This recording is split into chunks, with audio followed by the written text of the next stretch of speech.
Close your eyes and imagine. What if the things in life that cause us the greatest pain, the things that bring us grief, are challenges? Challenges designed to help us grow, to ultimately become what we were always meant to be. We feel like we've been buried, but what if, like a seed, we've been planted? And having been planted, we grow to become a mighty tree. Now, open your eyes. Open your eyes to this way of viewing life. Come with me as we explore your true, infinite, eternal nature. This is Grief to Growth, and I am your host, Brian Smith. Hey everybody, this is Brian back with another episode of Grief to Growth. And today I've got with me Susan Combs. I'm going to read her bio and then we'll have a conversation like we always do. She's the president of Combs & Company, a full-service insurance brokerage firm based in New York City. She started the company when she was 26 years old with a drive to do more, better. That's her internal mantra and has resulted in numerous successes and firsts, like being named the youngest national president in the over 85-year history of women in insurance and financial services, and the first female broker of the year winner for BenefitsPro. She's a Missouri girl in a New York world, and it's the lessons she's learned during her Midwestern upbringing and 2+ decades in New York City that are the basis of her book. And the insights contained in these pages come from her family, her friends, her colleagues, and life in general. But the most important teachings are from her late father, who the book is named after. It was his steady guidance in life that set Susan's foundation, and it was his passing that inspired her new movement, Pancakes for Roger. And her website is actually pancakesforroger.com.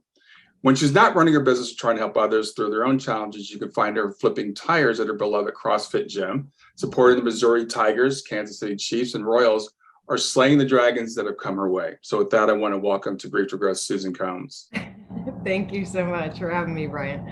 Yeah, it's really great to have you here. You've got quite a bio. You've had had a lot of successes for early in your career. Yeah, I look all right on paper. So tell me about let's start with your father. Let's start with the title of your book and the title of your website, Pancakes for Roger. So tell me about Roger. So, my dad was a giant in my world. I mean, he was an incredible man. He was a civilian world. He was a judge, but in the military world, he was a major general. But he was a pillar in our community, church board member, confidant, joint chiefs of staff member, husband, father, uncle, grandfather. And, but at the end of the day, he was just my dad. But he was a complete and total badass. I mean, he served our armed forces for 39 years and 4 months, serving in 3 different branches. He was a Marine Corps helicopter pilot. And then he ultimately passed of Agent Orange related throat cancer that he was exposed to during his combat days in Vietnam. And he passed away August 22nd, 2018. So we're coming up on the 4-year anniversary of his passing. And he was one of those guys that was just good when nobody was watching, and made me want to just emulate my life after him. I mean, he's mentored a lot of people, and I've gotten so many stories about him from people that either encountered him or encountered one of his lessons. And as a child, it's just so rewarding to get those kind of nuggets and tidbits from people that take the time to reach out to. Yeah, sounds like an incredible man. So where did the title come from, Pancakes for Roger? So the title kind of came from an encounter I had with my father. As you said, I live in New York City and I have for over 20 years now. But I was very fortunate enough to have set up my company from the very beginning to be remote from the start. So my philosophy has always been, if you have your computer and your phone, you should be able to work anywhere in the world. I have a wonderful, beautiful office that I love, but it's nice to have that flexibility. And we had that flexibility long before COVID and the Zoom days. So I actually moved back to Missouri to help care for my father when he was kind of coming to the end of his life. And he was diagnosed with the Agent Orange related cancer in 2008, and we had 10 relatively good years, and then he relapsed twice the last year of his life. So My father and I were very regimented people, and type A's. My dad always said we have two type A's and two type B's in our family, and he and I were the type A's. And so he and I just had kind of a schedule going where I get up at 5 a.m. every day. I would check on him. As long as he was good, I would go to the gym and come back from the gym, check on him again. As long as he was still good, then I would go shower, get ready for the day, and then come down and then help him get his tube feeding, since he had that's how he got his nutrition, and get him settled in his recliner for the rest of the day. And I would just literally sit on the floor at the coffee table in my childhood home working all day. And then if he needed something, I would help him. But one morning he beat me to the table. I was coming down from showering, and I went to his hospital bed because he was on hospice, and we were fortunate enough to have a great long-term care policy where we could have that coverage at home, so he could be around the things he loved and the people he loved, when his time was limited. And he wasn't at his hospital bed, and I rounded the corner and he was in the kitchen, and he had his placemat, and there was the place setting, and he was getting all set up. And I looked at him and I said, "Dad, what are you doing?" And he said, "Well, I want pancakes for breakfast."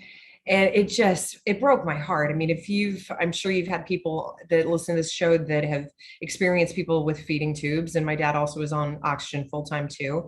And all the nutrition has to go through the feeding tube. And so pancakes is just a request that can't get fulfilled.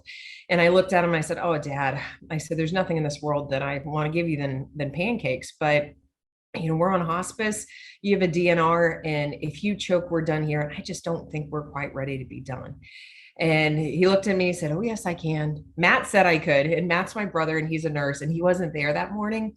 So I knew we were dealing with some confusion from his oxygen level getting too low. So I looked at him, I said, "Well, let me see what I can do." And I went and took his feeding tube formula, heated it up for 14 seconds. The general never wanted 13 or 15. It had to be 14. And I brought it back over to the table, and I set down the pitcher on the table, and he said, "What's that?" And I said, "Well, that's your syrup." And he looked at me, and his oxygen levels had started kind of rallying around, and he kind of smiled and he said, "Okay." And so a few short weeks later, he passed away. And I came back to New York, and I took one day off of work. And my husband said to me, he's like, "Why don't we go have some pancakes for your dad?" And so I was actually looking on social media this morning, trying to see when that first picture of the pancake Sir Roger was taken. And it was on August 26th. And so my husband took a picture of me enjoying pancakes. I relayed the story and saying, it's just the little things in life that really can make such a big impact. And our lives can all change in a blink of an eye. And things like enjoying a stack of pancakes could just be taken away from us. So if you're so inclined, go have some pancakes Sir Roger. And remember to appreciate all the little things in your life. So that's kind of the premise, but then it really kind of turned into a movement where people started having pancakes all over the world, and having pancakes and saying, "Go have some pancakes for Roger." And then his birthday was February 22nd. So then what we started doing is, on the month of February, every pancake loving picture we get with people using the hashtag Pancakes for Roger, my company makes a donation to the Veterans Clinic at the University of Missouri Law School. So they provide free legal services for veterans and their families navigating the VA claims and appeals process. Mm-hmm. So this past year, it just really exploded. We hit all 50 states. We got 18 countries. And then the book came out on his birthday, which was 2/22/22 this year. So if you believe in numerology, that's an angel number. And so that's kind of a cool coincidence, if you will. So that's kind of how it got going. And then the slaying dragons part, I fought for that. I was like, so I woke up at 2 a.m. and because we were thinking Pancakes for Roger, a mentorship guide for life. And then I woke up at 2 a.m. and I was like, mentorship guide for slaying dragons. And my team was like, "I don't know, Susan. I don't know." And I said, "You don't know me yet. You don't know me really well. As soon as you know me, this is right." And so I started testing the full title out on some friends.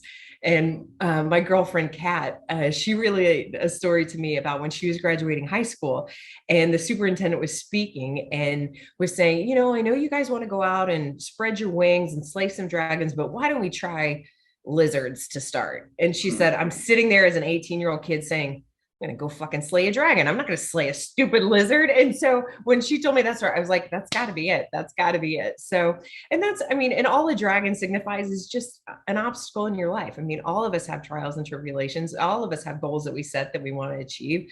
A lot of things, a lot of us have things that we've overcome. We can have different past experiences with, with abuse or just lofty things that we want to achieve, whether it's graduating college, getting a master's degree, getting a different designation. And so those are just dragons that we all kind of slay along the way.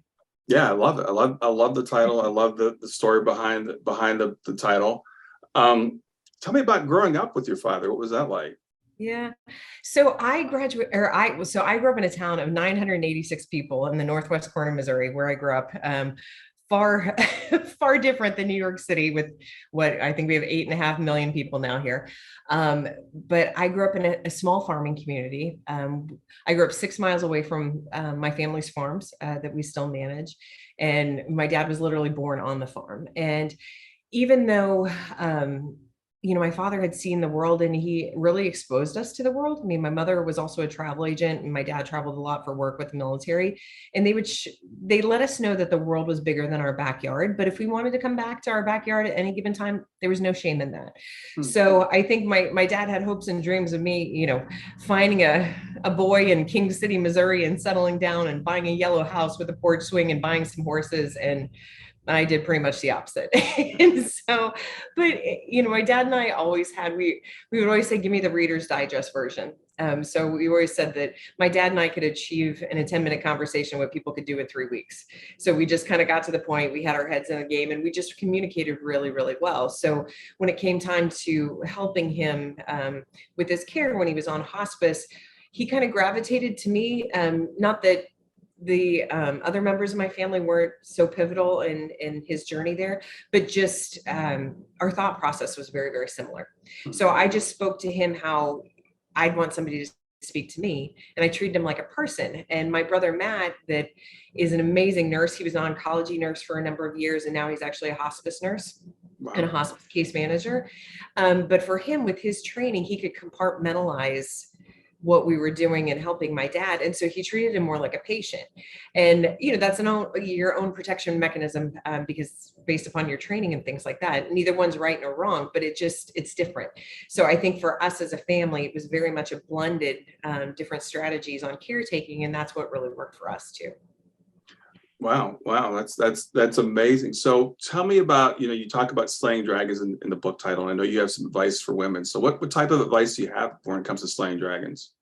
Oh, it really depends on the day and depends on the subject matter. But yeah. Some of the biggest lessons, I think one of the best lessons I tell people all the time is drive the car. So that was a big lesson that my dad passed along to all of us. I have 2 older brothers, and when you're learning how to drive, I mean, I know you're from the Midwest too. And so I don't know if you grew up on a farm, but when you grew up around the farm, a lot of times we're driving at a much younger age than city kids. So, we're driving it. I mean, hell, I think my dad was driving at like 6 or 7. And, I think first time I drove, I was probably about 10. And so, it might just be for farm chores or different things like that. But then when it comes to highway driving, we wait until it's legal because, like I said, my dad was a judge in the county, so he followed the rules on that. But my dad, he used to say he had a speedometer in his pants. Like he just knew, he anticipated, he knew, he could name within 2 miles an hour how fast you were going, which is a blessing and a curse. And especially when you miss curfew one night because you're hurrying home. And then we go for a drive and he says, okay, let's make sure your speedometer is really off, which thank God it was, and I didn't get in trouble. But when it came to learning how to drive, he would literally jerk the steering wheel and we'd go off the road. And he would always have this cadence in his voice, just drive the car, drive the car, drive the car. Because he used to say, you could be the greatest driver in the world, but you have to anticipate the people around you. And growing up in a rural area where I did, and also like where, you're probably from in Ohio, we have a lot of Amish. And so it's like you could pop over that hill and there could be a horse and buggy that you're not anticipating. There could be farm equipment. There could be livestock. There could be somebody that's just not paying attention. And so my dad used to say, you just have to keep your head about you and just remember to drive the car. So this lesson kind of translated to a lot of things in my life when, I was looking at, doing a big project. And sometimes it feels so overwhelming that, it's too much. I can't figure it out. But if you just remember to drive the car, break it down into bite-sized nuggets that you can kind of get through and just take step one, then go to step two, then go to step three. Then it just reminds you to kind of keep, put first things first and not get so overwhelmed with things. So that's probably one of the biggest lessons that I pass along to a lot of people. Mhm. But there's countless others. I mean, the book is separated into 4 sections: self-love, family, and career. So it kind of has different lessons for different areas. So whatever you're needing at the time, you can kind of, pick and play type of thing. You say self, love, family, And career. Okay. Yeah. So let's go through each of those. So tell me, what do you say about self? Self, drive the car really kind of comes back to self and kind of looking at things. One of the things I would say on love, that's kind of my next session. I think a lot of times with love, especially with, and I guess I shouldn't just say especially with women, but I think sometimes think about all the things that we're surrounded by, like the social media, the rom-coms, like the Hallmark movies, like that we have such grandiose ideas about how a relationship can be. Mm-hmm. And I think it's not realistic. And I have a wonderful husband. I had a starter husband. He was great in his own way. But he wasn't my forever guy. Mm-hmm. But my husband that I'm with now, we've been together 18 years and he just senses who I am. And I think that a lot of times people settle in relationships because they don't really know what a good relationship is until you're in it. So I think a lot of times people just settle, not realizing that there can be more to offer. And I think a lot of times when it comes to picking somebody, I actually was in Napa speaking at a women's event last month. And I was sharing about how, my mother-in-law, one of the pieces of advice she gave me was like, every trash can has a lid. And, basically meaning there's somebody for everybody. And I think sometimes we get stuck in the minutia of there's one true soulmate. And I just don't believe that. I believe that there's multiple people that would be very compatible with each of us and that we would live like a very happy life. So, I talk about my husband and that, yeah, do I believe he's my soulmate? Is he my family? Is he my best friend? Yeah, absolutely. But I could find another one tomorrow. And that's not being like braggadocious or arrogant. It's just saying that I know my worth. And I think a lot of times, especially with women, younger women that get married early on, they don't really know themselves and they don't know what their worth is. And I share a lot that one of the best things that ever happened to my husband and I is we had our first fight about 18 months in and we both behaved poorly. Like he took all of his stuff and he left. I laid on the floor and I cried. And because we were out of our element and we had never had a fight 18 months in. Mm-hmm. And then I got on a New York City bus and I was looking out the window and it finally clicked for me. And it was, I want him, but I don't need him. And that's a much different place to be. And it's a much better place to be because then I finally figured out what my worth was and what I brought to the table. And I think sometimes, I got married the first time at 23. That's far different than the person I married at 32. Mm-hmm. And I just really got a chance to know myself. So I even tell my little cousins, like, they're not allowed to get married until they're 26 is what I always tell them, because I'm like, you need to be able to be on your own 2 feet. And I think if you go from, say, college and your parents' payroll, so to speak, and then you go right into a relationship or a long-term relationship, you might not get that chance again to really figure out who you are. And then you hear about the cases where people have been married 20, 25, 30 years, and they get a divorce just because they didn't realize who they were, or like they loved each other when the kids were around, but now when the kids are gone, then they're like, well, I don't know if I really like you anymore. So it's just kind of understanding those things. So that's kind of a lesson I would say on love. In terms of career, one of the best lessons I think my dad told me was it's important for you to be understood, but more important for you not to be misunderstood. And that's been something that, I work as an expert witness a lot on real high-end medical malpractice and litigation for trip and fall and workers' comp and things like that. And that has saved me so much because it's putting things into layman's terms, getting people to understand, because a lot of times I think we can have not so much our ego, but maybe it's an insecurity where we feel like we need to be, you know, throwing out these big, huge words so that people think we're smart. And I think a lot of times if you use simple language so that people can understand you, you don't talk in acronyms, you don't talk in jargon, then you don't have to worry about somebody saying, oh, I really didn't understand that that's what you meant. I thought you meant something else. So that's been a lesson in terms of career that has been really important to me. And then I would say, if I had to pick one of the family ones, it would probably come from my brother, Matt. My brother, Matt, he's the one in the middle. Our oldest brother, David, is from our father's first marriage. And one time when I was home for Christmas, Matt said, if we weren't born siblings, we'd never be friends. And, you know, so I know you made that face, and don't make that face, but a lot of times people are like, ooh, that's mean. And no, but it's not. It's like recognizing the differences, because my brothers and I, man, if you met us separately, you'd be like, how the hell are they siblings? I mean, we're just so different. I mean, my brother David is like the IT guy. So any computer related thing, we go to him on. He tells jokes that are science-based, and I'm sitting there saying, I'm glad I'm pretty, because I don't know what the hell he's talking about. And then my brother Matt is the nurse. He's the medical guru. So anytime we need to have like a medical thing, he's crazy empathetic. He's really good at that.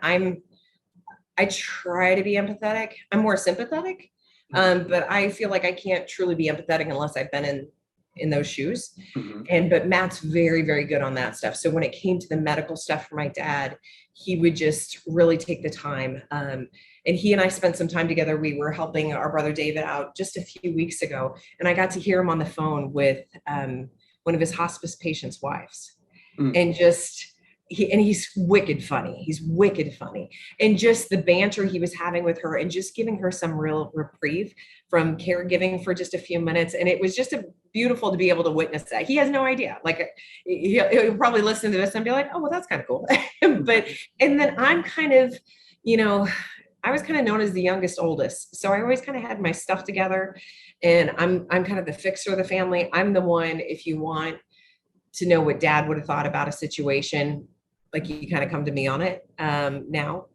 So my roles really shifted quite a bit within the family, but we're just also so different. But I think that sometimes when you take a step back and you understand how each person kind of thinks, those can be the little things that just grate on you as a kid. They can even grate on you as an adult. But if you can take like a 30,000 foot view and really kind of look at what we're all good at, then we can tap each other in when it's appropriate. And it just makes it a lot easier, because I know that I can't handle everything. I know I'm not good at everything. But then I know, like, for example, with Matt and my mother, if she's struggling with like a mental health thing, or, she's been depressed about our dad being gone, I'm not good at that. I'm so not good at that. And Matt is great on that. And so I'm like, that's your lane. You handle that. I can handle the farm. I can handle the finances. You handle mom and the medical stuff. He's like, okay, fine. So it's a way to appreciate each other's talents and focusing on that type of stuff. So that's probably, I guess, my biggest family lesson too. Yeah, I think that's great. And I'm not sure what face you saw me making, but no, I can definitely relate to that. I think family dynamics are interesting. And as you were going through it, I think that I'm kind of a believer in birth order. I know that's kind of been discredited as far as our personalities. And I think you're kind of like the opposite of that, because I like what you said, the youngest, oldest, because you've got kind of the older sibling kind of energy. Yeah. Well, and I think that comes to like you said, birth order can be, but it's like nature versus nurture, right? Right. So I think, so my brother Matt had cancer when we were kids, and he's actually the longest surviving male bone marrow transplant out at St. Jude Children's Research Hospital in Memphis. Wow. Yeah. And so I think it probably would have been maybe the normal birth order in our family, but that experience where, my parents and my brother basically moved to Memphis for 3 years, and I stayed back in Missouri. And so I was, my parents worked out a rotation eventually, and then my grandmother was caring for me quite a bit. So I think that's really what kind of shifted a lot of the things in our family. And then I've just always been a driven kid. My parents used to always say that I put so much more pressure on me than they ever did. My dad used to always laugh and tell a story that even when I was 6 years old, I was wearing glasses at 6 years old. So my dad, I would have an eye appointment, And I would ask my dad, okay, what time is my appointment? And he would say, it's 9:30. So at 6 years old, I would set my own alarm. I would get myself up. I would get ready myself. I'd get myself breakfast. And then I would be sitting by the door 15 minutes before I knew we had to leave. Because it was just like, that was the kid I was. Yeah. So I was, they kind of called me an easy keeper. Which I do talk about in the book, that if you have any of those kids, if there's parents that have those easy keeper kids, you got to check on those kids, because I think a lot of times they just think, oh, I don't have to worry about that one. That one's good. But then that one can be the one that internalizes a lot of things, and might have some issues later on in life that you didn't expect. Yeah. So that's interesting. That brings me to, because one of the lessons in your publicist, or you sent me some lessons. One of the lessons you learned was nobody gets anywhere alone. Yeah. And you're obviously a very driven person that's done a lot of incredible things. So how does nobody gets anywhere alone? How does that play in your life? I mean, I've had tremendous mentors. And so that was one of the things, like when I decided to write the book, when I publicly speak, I've always ended with unsolicited advice. And they've been little quotes that I've gotten from people throughout my life. And so I always thought it'd be cool for a premise of a book to have each quote be a chapter, give more information on that person, and then like how to plug and play that information. So the book was never supposed to be almost entirely about my dad. But then my dad took over the book like the general did. And so, that's why it's mattered with other people. But I realized that I've been blessed enough to have some great mentors. I had a great father, I had a great family, but not everybody does. And so that's one of the things I talk about in the introduction for the book, that like, if you don't have a mentor, let this book be your mentor until you get one. And because I think when there's a lot of us that feel like, hey, we're self-made. And yes, that's true to a certain point, but there's always people that helped you along the way. Whether it was a parent, whether it was a teacher, whether it was somebody that you had shared experience. I mean, I think, people think of like a mentor-mentee type of relationship, but I think one of the most valuable relationships you can have are those peer-to-peer mentors that are people that are in the same industry or a similar industry that you're in, that you have that kind of shared connection, but then it's more of a, an outside view, but they know you very, very well. So I have two friends, Julie and Chris, that are big time peer-to-peer mentors for me. But they not only peer-to-peer mentor me with business, but also with life. So they know my family. I mean, they showed up for me. My father was buried at Arlington in September of 2019. They came to the service. They've met my family. They've been integrated into the family. And so I think that that's so important, to surround yourself by the right people and to have the right tribe, because it's almost like an insurance policy. I mean, you talked about, that's my background. You got to get that in place before you need it, because you can't expect people to come and save you and help you out when you haven't built that social capital in that relationship, so that you can take a deposit, or take a withdrawal from that account when you need it, type of thing. Yeah, I think that's really great. I think it's great you put that in the book, because I would imagine people look at you and think, oh, she's independent, she can do it on her own. Yeah, but see, I have to remind people of that, that I can't always, because I remember our father hadn't passed yet, and I was back in Missouri, and I had a big meltdown with my brother Matt. I remember I was up in my bedroom, my old bedroom from where I grew up, and I just lost it.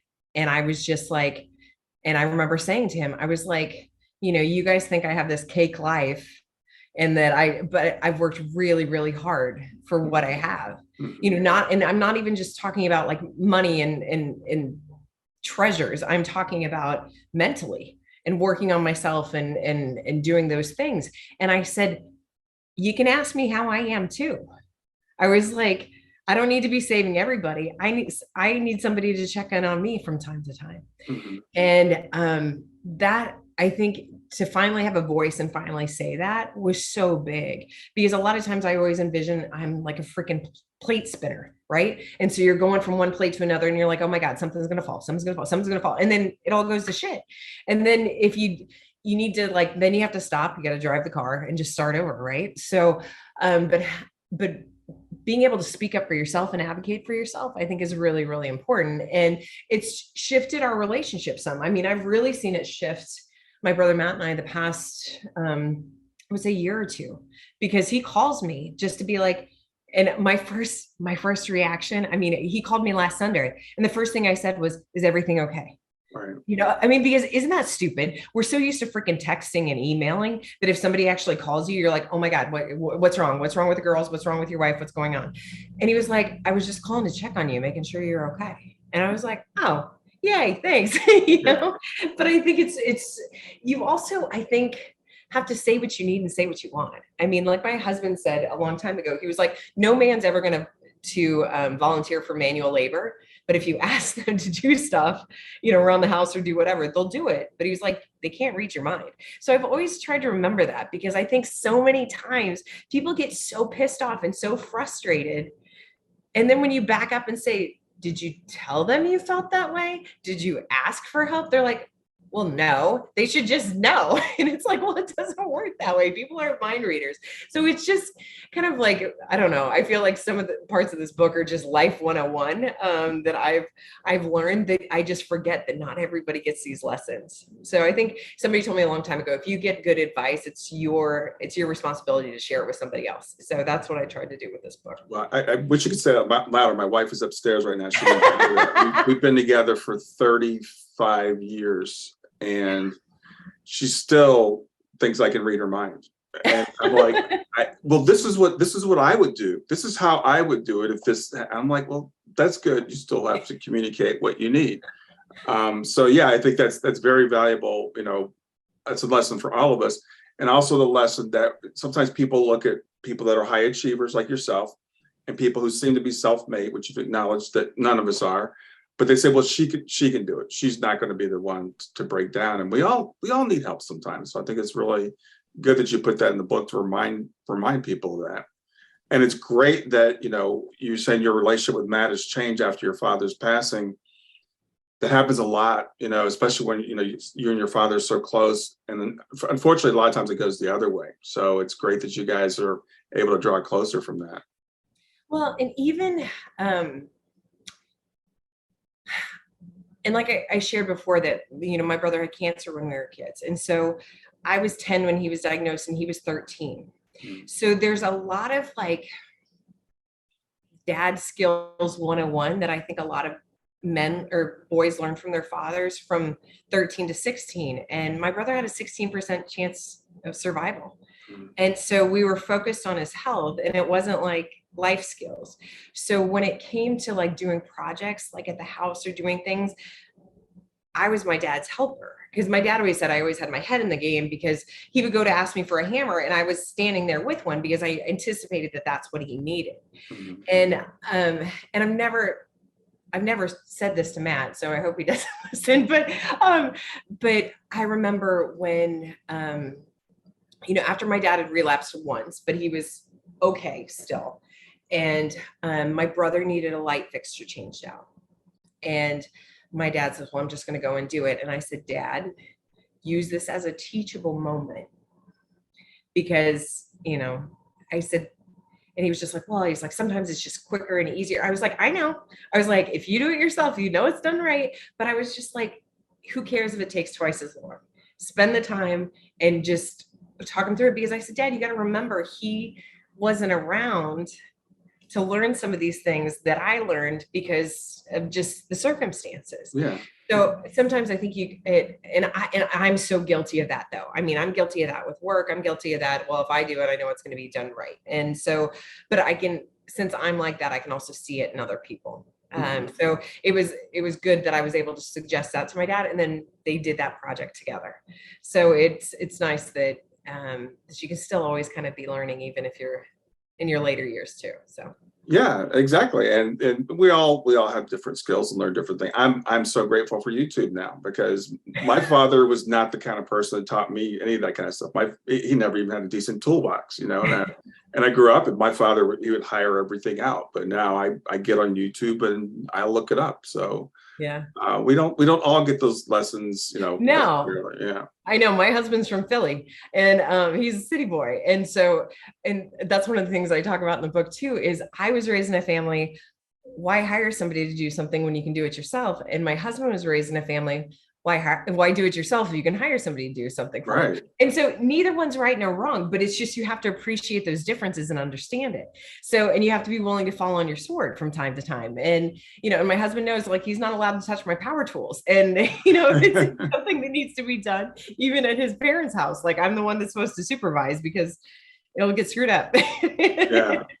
Yeah, that's really, it's interesting that, and you said we're all there. The nature versus nurture thing, I think is fascinating. That's, we have two children. One of our daughter passed away, but I think everybody should have, if you're going to have children, you need to have more than one, because otherwise you think like you created them, and then when you have more than one, you see how different they are. Like you talked about when you said, again, you wouldn't be maybe friends with your siblings if you weren't siblings. My siblings and I are very different. Raised by the same people and, in the same house and everything, but we're different because we're born different. Yeah, absolutely. Absolutely. So I want to talk about some more of your sayings. You've got some great ones. I don't know if it's because you're from Missouri or what, but so don't let your alligator mouth overload your tadpole behind is a good one. Yeah, that's for my mother. It sounds like Kentucky. Huh? It sounds like Kentucky to me. Yeah. My wife's from Kentucky. Yeah, so my mother is from outside Chicago. She was born in Champaign, Illinois.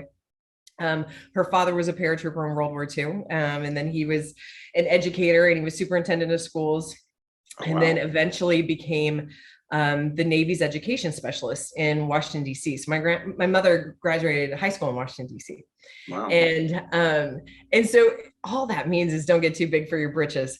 Because sometimes, we can shoot our mouths off, right? We can just like not think about the consequences. We can not think about how it's going to impact others. And we just shoot our mouths off. So I heard that probably on a weekly basis growing up.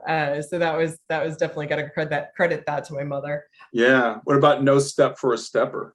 So I don't know if you can see it. I have that tattooed on my wrist here. That was something my father told me constantly. So what that means, it's a Marine saying. So a lot of times people are like, I don't get it. But it's just basically like, think of it, it's no step for a stepper. So my dad used to say it, and it was like when I would be discouraged.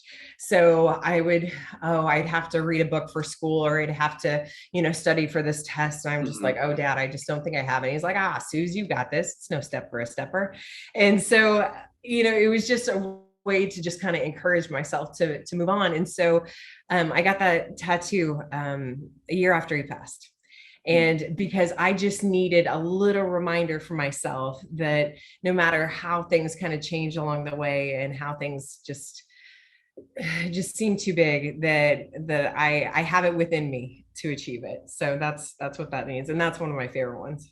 Yeah. It sounds like it's similar to drive the car. You said it's like breaking things down into manageable steps, which is, I think, really, really important, because otherwise we get overwhelmed sometimes by absolutely the largest of things in front of us. So you tell your readers to navigate the 3 facets of life. What does that mean? That's a good one. So that one, I get a lot of people that ask me about that. So, and I don't even remember. I think, okay, so I graduated college in 2001, and that was a stellar job market to pre 9/11. It was a stellar job market to graduate in. I had 8 job offers. And so my dad brought me to New York. We rented a car and we went to all the different locations that I had job offers at, in Connecticut and Massachusetts and in New York. And during that trip, we were just talking about life in general. And so he used to tell me, he's like, there's 3 facets of your life. There's the person that you're with, there's the thing that you do, and there's, the place that you live. And he's like, if you are happy with 3 out of 3, you're living a golden life. But if you're happy with 2 out of the 3, still not so bad. But if you're happy with 1 or none, only you are the one that can get off your ass and do something about it. So, I've been very fortunate. My husband's wonderful. And so, the person I'm with, I think relationships, the person you choose to be with, I think can make you better or worse. And I think that they can really enhance who you are as a person, and they can be your biggest cheerleader, or they can just be the biggest person that tears you down. So, I hit it out of the park with that one. The thing that I do for a living, I own an insurance brokerage. I do expert witnessing. I do public speaking, and I'm an author. And so there's a lot of moving parts there, but that's what I like about it, because it's just like, it's interesting. If I get bored with one thing, then the other thing's going on. And so it's kind of cool. So that's a good thing for me. And then I've lived in New York for over 20 years. Do I think New York is forever? I mean, my husband would leave tomorrow, but I'm not ready yet. But it's just like, but New York is just a place that I've thrived. I think New York can be an excellent place for women, especially if you're a woman in business, because there's, there's not, hey, honey, what are you trying to sell me? Or people that are so nice to you, they want you to keep coming back because they don't want to hurt your feelings, even though they're never going to buy what you're selling. So New York is very good for that. So those are like kind of the three things that I always try to remember to line up. So if something doesn't feel right, or if I'm like kind of irritable and discontent, I try to think through like, okay, like if I checked all these boxes, is something going on here that I need to kind of calibrate and adjust to, and see if I can, make things a little happier. But so those have been the three kind of like facets of life, or three pillars of life, that I always kind of reference. Interesting. Yeah, it's interesting. So I'm really curious about this. You said see the signs. That's one of your lessons in the book. So what do you mean by that? I'm a big believer in signs. I mean, I know it's kind of woo-woo and not everybody will, but when my dad passed, I was shattered. I mean, I'm still shattered. But I had friends that kind of taught me that people that have passed, they're just without our reach, and that you can still have some sort of relationship there if you're open to it. So there's this book called Signs: The Secret Life of the Universe, or Secret Language of the Universe, by Laura Lynn Jackson. And somebody gifted me that book on the 1-year anniversary of my father passing. And Laura Lynn is, she's a medium, and that's out in Long Island. She works with a lot of families that have lost children and things like that, and helping them understand. And so I was somebody that always read a lot. But then after my father passed, I don't know if you experienced this when you lost your daughter, but I just couldn't focus. I couldn't focus on reading a book. I would try, and I would read a paragraph, and I'd read it 10 times. And then I was like, screw it. I'm done. I can't do this right now. It's really common. Yeah. And so that was the first book that I was able to read after my father passed. And it taught me how to like ask for signs from him. And then I would get them. And it's just like getting, a big hug, to be honest. And so, I have signs that I've established with my dad. Sunflowers are a huge one. And I get those a lot. Helicopters are another one. But then I have some real kind of quirky different ones. But and I share that with a lot of people that lose somebody, because I just think that there's comfort in it if people are open. So, prime example, somebody that I know through, Missouri or whatever, lost their mother a couple of weeks ago. And I reached out to them, and I said, I would, and because I always reach out privately. I don't like doing somebody puts a post on Facebook and everybody's like, oh, I'm so sorry, and everything like that. Like, I just feel like I don't know, it's canned, right? So I try to reach out privately and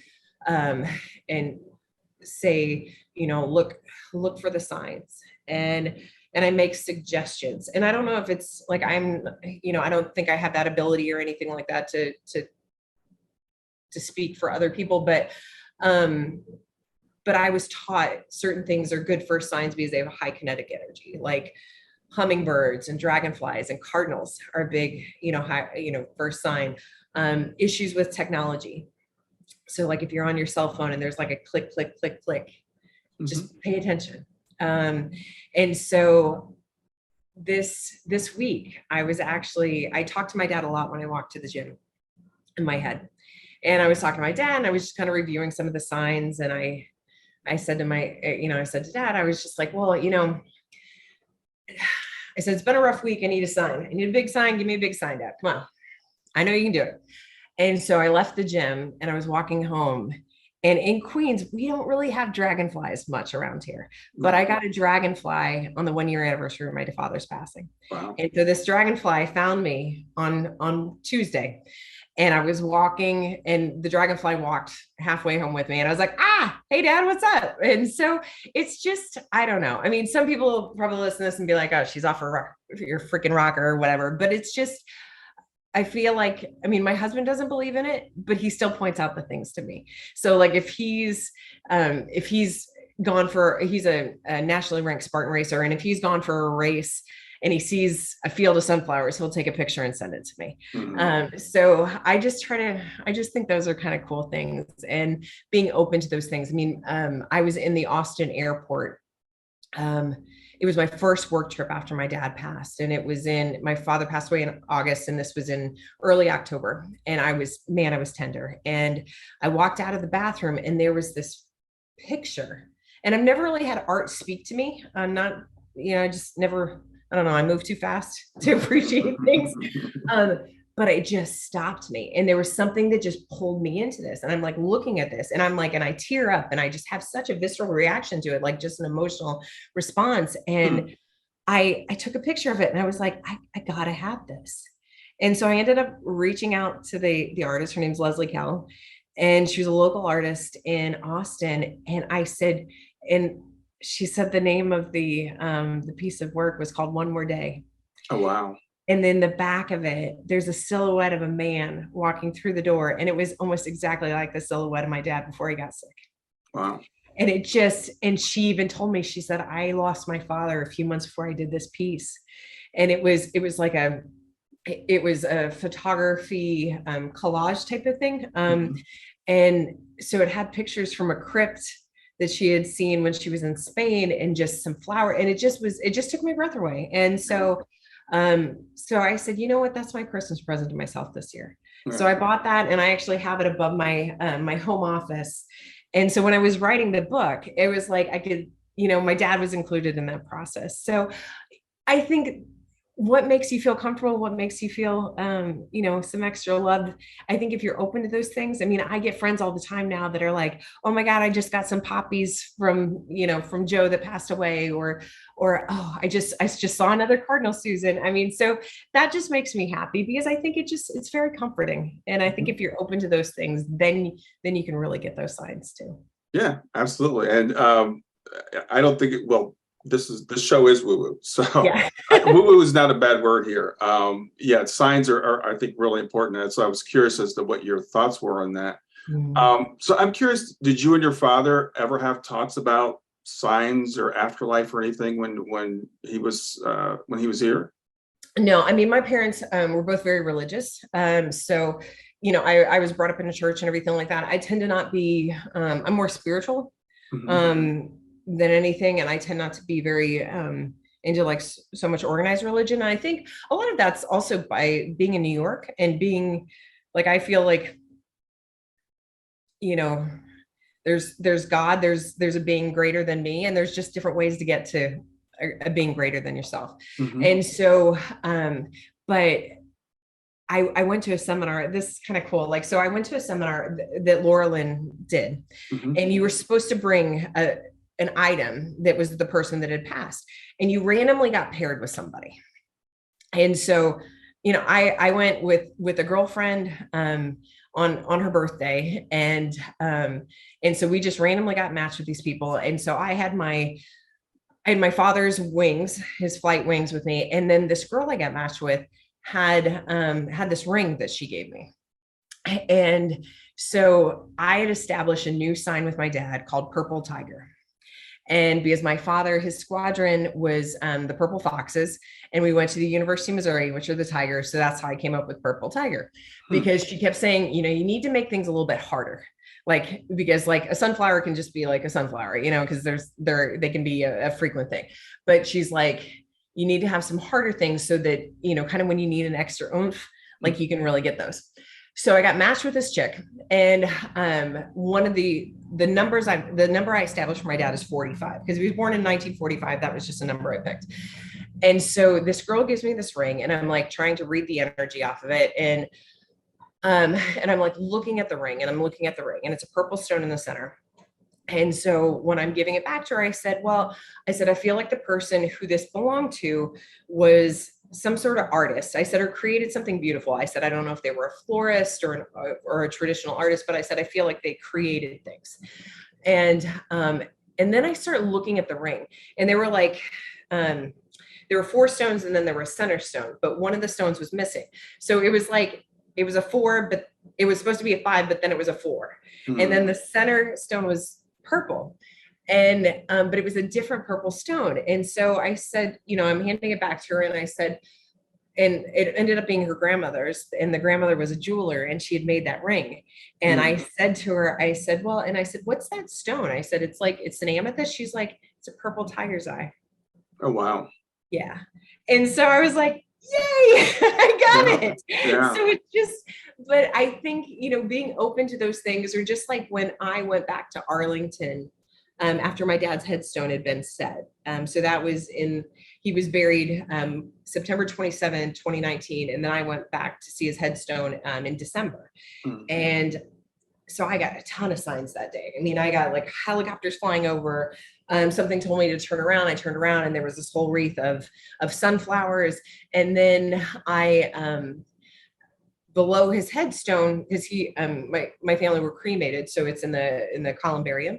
And so I looked down and there was a wreath, and it was tiger lilies and purple flowers.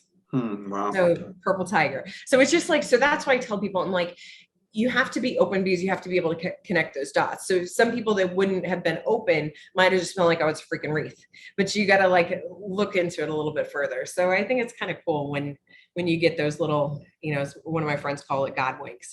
Yeah, but that's what I call them too. And I think I'm glad we had this conversation because, as you said, you have to be open to it. You have to be looking for the things, because there's things going on around us all the time, and we can dismiss them as coincidences or see them as nothing.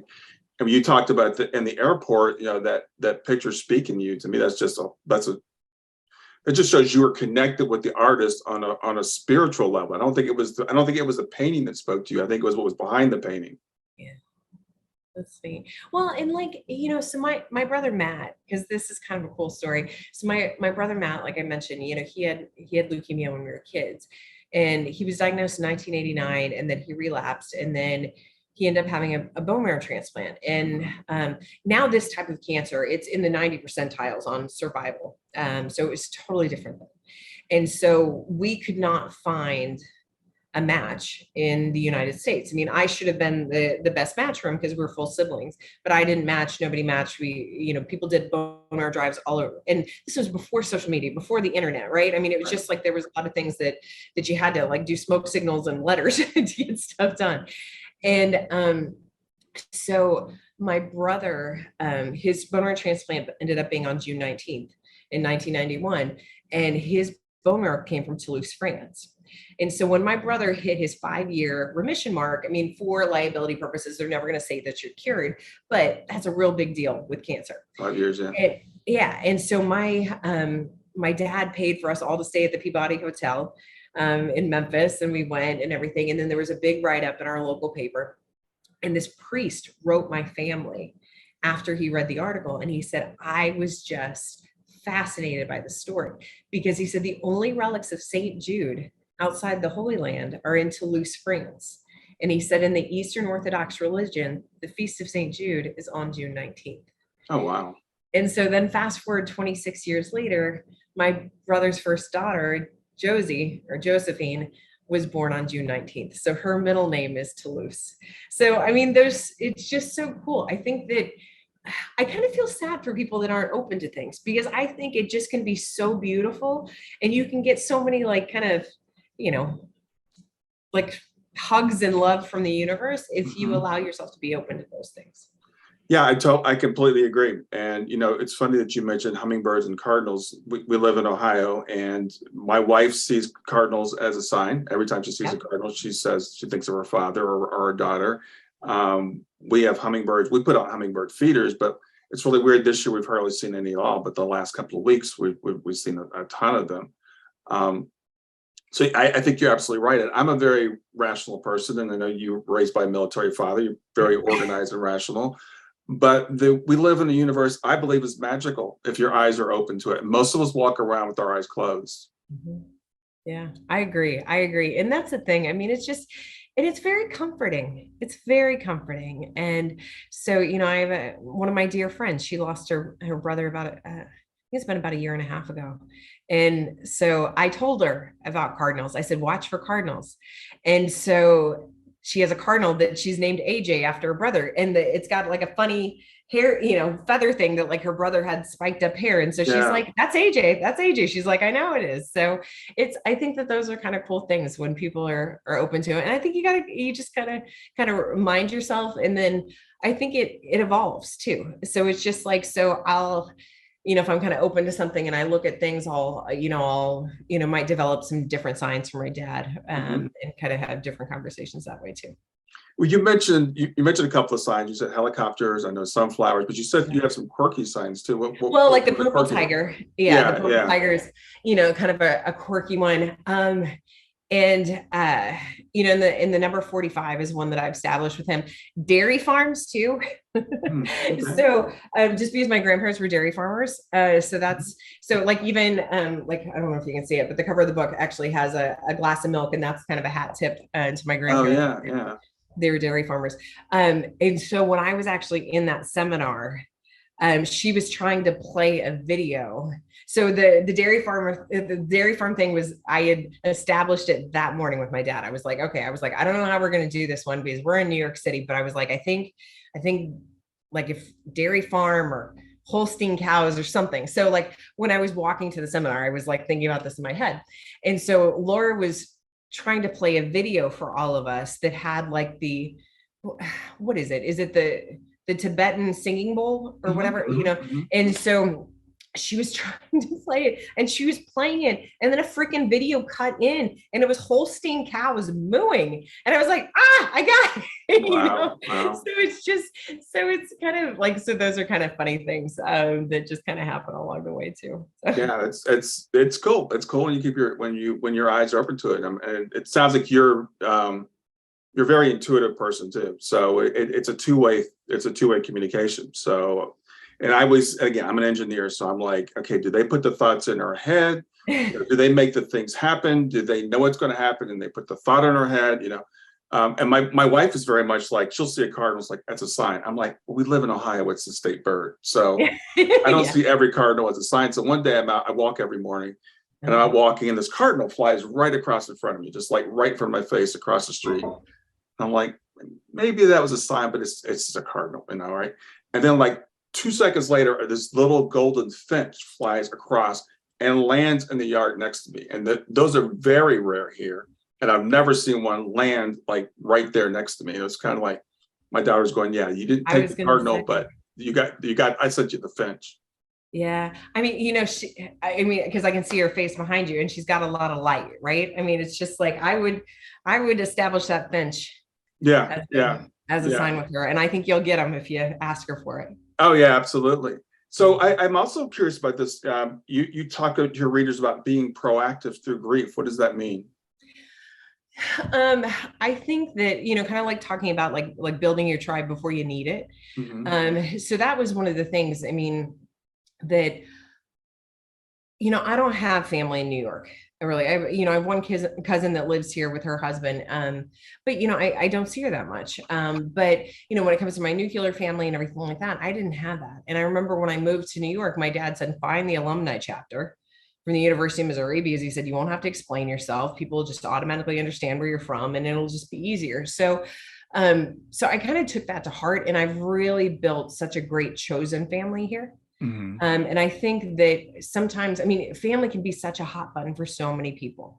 And so when I talk about family, I'm like, look, I was like, there's some people that adore the family, some people that move across country from the family, some people find out they have a secret family. I was like, and then you can have, some people that don't have any family, so they can pick and choose and make their own family. And I think that the chosen family can be almost so much more important sometimes, because they can see you more as a complete person, because your family's always going to have its own preconceived notions. You know, they'll look at you as the, you know, the kid with pigtails and braces that sits at the kids' table at the holidays, and they don't see you as a fully formed human. Your chosen family, you know, that have entered into your life as an adult, they see you more completely than a lot of times your family can. So I think having those people kind of connected, knowing what you need, and I think being okay to advocate for yourself and stand up and say, like, no, I can't do this right now. I just can't. I can't, you know, because I think, you know, they always say, you know, how do you get something done? Give it to a busy woman, right? But it's just like, but it's okay with saying no and making that be a complete sentence. And so I think it's important to like kind of understand those type of things, but then also look at, you know, ways that, like, I truly feel that sometimes, especially when you're dealing with grief and loss, we can focus so much on ourselves, and it can become a very selfish place. But if we reach out and can help others, that really gets us out of our own heads, and we can make a further impact. So one of the things that I've done since my father's passed is I've become a hospice volunteer, just as a way to be a living tribute to the hospice people that took such good care of our family when my dad was sick, but also like to understand, because I think a lot of times with people in hospice, they don't understand it until you've experienced it. So I think hospice is one of those things that it's like, you can't be empathetic until you've been there, because people just think, oh, it's dark, it's so hard. I'm like, oh, how could you do that? How could you, like my brother, how could you be a hospice nurse?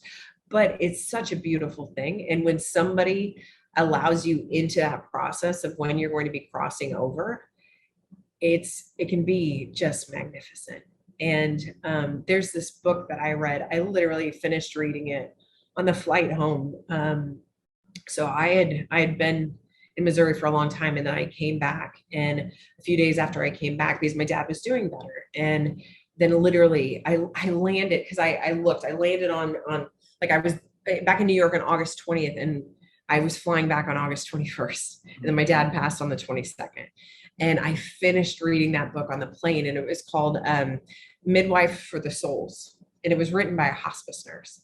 And it talked about the signs of when somebody's passing. And it talked about kind of like their mental process of when they're crossing over. And it was very beautiful, but it was also, it allowed me to understand what he was kind of going through. And then it also made it so that I could see the signs of when it was getting close. And so we had a rule in our house that if anybody woke up at any given time, you checked on dad. If you had to go to the bathroom, if you wanted to get a drink, you checked on dad, because he was on oxygen, and he could turn and the nasal cannula could come out, and he could get his oxygen, deprived, and then he could have some confusion. So since I finished that book, I woke up it was like 3 or 3:30 in the morning. I went and checked on him, and I could see that we were getting to the point. And I went to my brother, and I said, I think it's coming. I think it's going to be soon. And my brother said, he was like, I just checked on him about a half hour ago. He said, I think you're right. And I said, well, do you want me to get mom up? And he said, yeah, he said, let me come down and check on him. And he's like, and then probably. So my brother came down and checked on it. He said, it's going to be soon. And this was before my brother was a hospice nurse. But he was an oncology nurse. So he did see, his fair share of death. But so I woke up my mom, and we were able to sit around his hospital bed, and we talked about like our favorite family vacations, because hearing's the last thing that goes. And we just talked about like such good memories. And we were all with him. And, I had my hand on the inside of his elbow, and I just felt his pulse stop. And I looked at my brother, I was like, he's gone. And then my brother checked with his stethoscope, of course, and he's like, yeah, he's gone. And it was just, I think when you don't live around family and you think like, oh, you rationalize it in your head, like it's going to be okay if I'm not there. Because I knew it was a coin toss if I was going to be there, if he passed or not. And I'm so glad I was there. I'm so glad I was there. And I'm glad I read that book, because I don't think I would have had the awareness to have woke up my brother, woke up my mom, and we could have just all got up that morning, and he could have been gone and not have been with him when it happened. So yeah. It's beautiful that you had that moment. It's to me that moment's really interesting, because a lot of times, and you might know this from being a hospice volunteer, a lot of times they will wait till the family's gone to pass, because they want to pass alone. So people will sit vigil, and then they leave to go get a cup of coffee, or they go home to take a shower, and that's when they slip away. So everybody's different. Happens. right? Yeah. I mean, because that's what happened. I mean, so my mom was with my dad's nurse and his oxygen level was going down. And the hospice nurse, her name is Jennifer, and we're still all in touch. Our family is with her. And she said to my mother, she said, he's passing.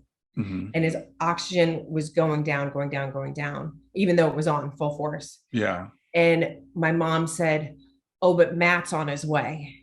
And it went down to 0 and then it came back up. Yeah.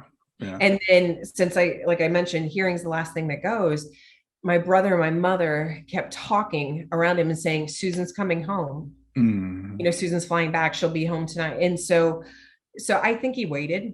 Yeah. I think he waited for us. Yeah. And then for my dad, I mean, my dad was only 72 when he passed, and 73. And for his 70th birthday, I had put together a book for him.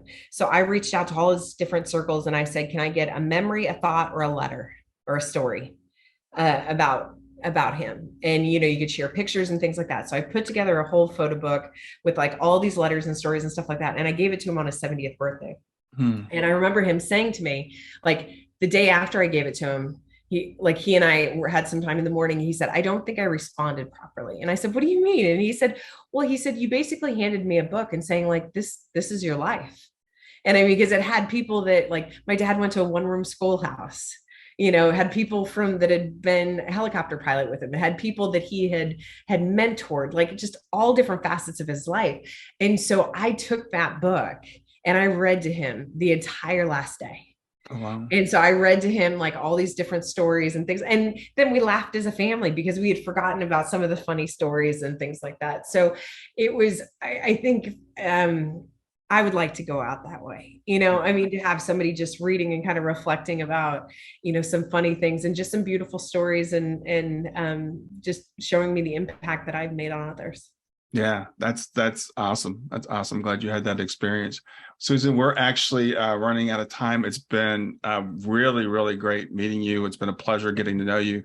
Tell people where they can find you and find out more about what you do and your book. Sure. So the book can be found at www.pancakesforroger.com, or you can just go to Amazon and go pancakes to Roger. You know, there's only one book like that. Right, right. And then on the website, you can kind of connect through all social medias. Because my social media, like the Instagram, is at Combs and Company, and then my social media chick made me get on TikTok. So there's TikTok videos. So I always tell people, if you don't have time to read the book, if you read it start to finish, it's about 3.5 hours, but you can pick it up and put it down very, very easily. But you can just follow me on social media and you get a video every Tuesday with a different chapter. So if you don't have time, you can just listen to it and you'll like read the book that way. Awesome. Well, great. It's been really good getting to meet you. Have a great rest of your day. Thank you so much. Have a good day. Don't forget to hit that big red subscribe button, and click the notify bell. Thanks for being here.